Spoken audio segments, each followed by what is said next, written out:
In the meantime, angel moms and victims of violence from illegal aliens rally at the border in San Diego, supporting President Trump's efforts to build the wall. One America's Pearson Sharp has this report.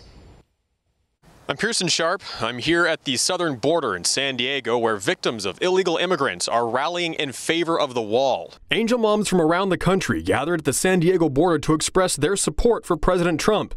Many at the rally were victims of violence at the hands of illegal aliens and say their children would still be alive today if the U.S. was allowed to enforce its own borders. Angel families decided that we needed to do a press conference here at a port of entry, especially in light of what happened at the White House the other day with Nancy Pelosi and Chuck Schumer. We want to let President Trump know that Angel Families backs his plan up to shut down the government until we get border funding for our wall.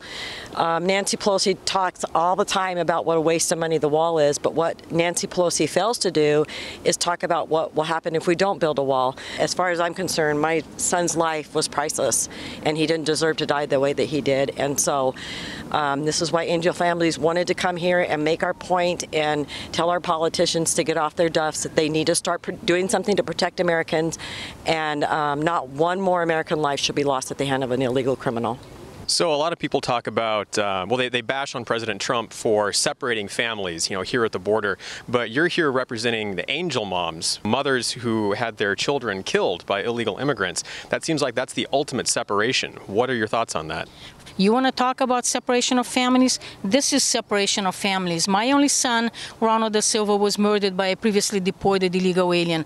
That's why we need the border. Because after he was deported, he came right back in and committed the murder. My son would still be alive today if we had better security and better protection at the border.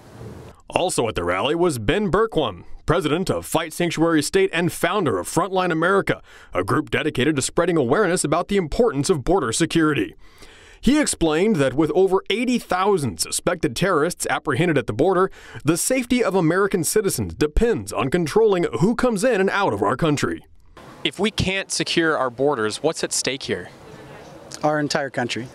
I mean, I'm not overstating it when I say that we're going to lose this country if we don't fix this problem. If you support President Trump, if you support this country, it's time for every American to stand up. We need more people out there, unafraid to stand up and say what they believe, stand for this country. If you don't do it now, you have nobody to blame when this country falls in the future. This has been approved. Border security and the border wall has been approved since Reagan days. What the hell have our politicians been doing for decades? For many, like Agnes Gibney, it's already too late to save her son. But she hopes that stories like hers will inspire Washington to take action to prevent the needless deaths of any more American citizens. The guy that murdered my son will be out in 1 year and 4 months. He'll have a life. He can join his family. My son will still be 6 feet under. How fair is that? Because our government are not protecting our borders, the sovereignty of our country. They let my family down. They let my family down. Pearson Sharp, One America News. Want to see more videos like this? Click on the link below and subscribe to One America News on YouTube. And call your cable provider and kindly demand that One America News is added to your lineup. Call and subscribe today.